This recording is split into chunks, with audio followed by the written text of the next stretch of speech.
ಅವ್ರನ್ನ ಬೈಕೊಂಬೇಡಿ, ಯಾರನ್ನು ತಪ್ಕೊಳ್ತಾರೆ ಅಂದ್ರೆ ತಪ್ಕೊಳಲ್ಲ. ಒಂದು ಪ್ರೀತಿ ವಿಶ್ವಾಸದಲ್ಲಿ ಒಂದು ಆರೋಗ್ಯ ಸರಿ ಹೋಗ್ಲಿ, ನನ್ನ ಅಕ್ಕ ತಂಗಿ ಅನ್ನೋ ಒಂದು ಭಾವಣಿಗೆಯಲ್ಲಿ ತಪ್ಕೊಳ್ತಾರೆ. ಅದನ್ನ ಕೆಟ್ಟದು ಅಂತ ಜನ ತಿಳ್ಕೊಂಬೇಡಿ. ಆಮೇಲೆ ದೇವಸ್ಥಾನಕ್ಕೆ ಬಂದ್ರೆ ಸ್ವಲ್ಪ ಸ್ವಚ್ಛತೆ ಇಟ್ಕೊಳ್ಳಿ, ಸಮಾಧಾನವಾಗಿ ನೀಟಾಗಿ ನಿಧಾನಕ್ಕೆ ಹೋಗಿ ಕೇಳ್ಕೊಂಡು ಹೋಗಿ. ನೋಡಿ, ಇವಾಗ ಲೇಟ್ ಆಗಿ ಬಂದಿದೀವಿ, ನಾವ್ ಇವತ್ತು ಲೇಟ್ ಆದ್ರೂ ಪರವಾಗಿಲ್ಲ, ಇವ್ರು ಭೇಟಿ ಆಗಬೇಕು ಅಂತಲೇ ಉಳ್ಕೊಂಡ್ವಿ.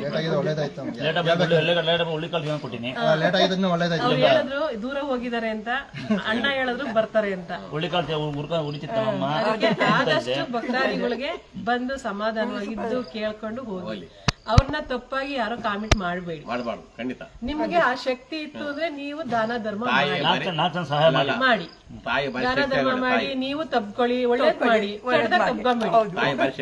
ತಪ್ಕೊಳ್ಳುವಾಗ ಒಂದ್ ಎರಡು ತರ ಇರುತ್ತೆ, ಕೆಟ್ಟದಿರುತ್ತೆ, ಒಳ್ಳೇದಿರುತ್ತೆ. ಅವ್ರಲ್ಲಿ ಒಳ್ಳೆತನ ಇದೆ, ನಿಮ್ಮಲ್ಲಿ ಕೆಟ್ಟತನ ಇದೆ ಅಷ್ಟೇ. ಬ್ಯಾಡ್ ಕಮೆಂಟ್ಸ್ ಮಾಡಬೇಡಿ. ನೋಡಪ್ಪ, ನನ್ನ ತಮ್ಮ ಅಂತ ತಪ್ಕೊಂಡಿದ್ದೀನಿ ಅಷ್ಟೇ.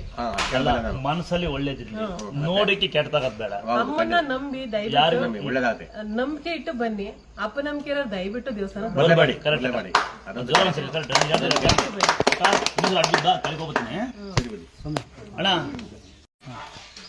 ಅದು ನನಗೆ ಸಿಕ್ಕಿದೆ.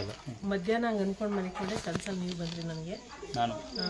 ನೀವು ಬಂದು ಏನೋ ನನಗೆ ಕೊಟ್ಟಂಗೆ ಇದು ನನಗೆ ಇವತ್ತು ಸಿಕ್ಕಿದೆ ಪ್ರಸಾದ. ಏನೋ ಕೊಟ್ಟಂಗೆ ಮೂರು ಸರಿ ಕಾಳು ಕೊಟ್ಟಿದ್ದೆ, ಕಾಳು ಕೊಟ್ಟಿರ್ತೀನಿ. ಕಾಳು ಅವರೇ ಹುಳ್ಳಿಕಾಳು ಕಂಡ್ರಪ್ಪ, ಇದು ನಮ್ಮ ಅಕ್ಕಂಗೆ ಬಾಗಣ. ಯಾಕಂದ್ರೆ ಅಂಕ ಬಂದಿದ್ದ ಒಂದು ಅಕ್ಕ, ನಮ್ಮೊಂದು ಶರ್ತ ಬಂದಿದ್ದೆ, ಹಂಗೆ ಅಕ್ಕನ ಋಣ ಬೇಡ ಅಂತ ಅವ್ರ ಮನೆಗೆ ಬಾಗ ಅಂತ ಕರ್ತೀನಿ. ದಯವಿಟ್ಟು ಯಾರು ಬೇಕಾದ್ರೂ ಬಾಗಣಿಲ್ಲ ಅಂತ ಬಂದು ಬಾಗಣ ಕೇಳಿಸ್ಕೊಳ್ಳಿ. ಆಗ ಆಸ್ತಿ ಕೇಳಬೇಡಿ, ಬೇಡವ ಆಸ್ತಿ ಬೇಡ. ಇವತ್ತು ಹೇಳಿ ನಾಶ ಮಾಡಿ ಒಳ್ಳೆ ಕಡೆ ಒಳ್ಳೆ ಹೆಣ್ಸಿಗೆ ಸಂಸಾರ ಜೀವನ ಸಾಕು.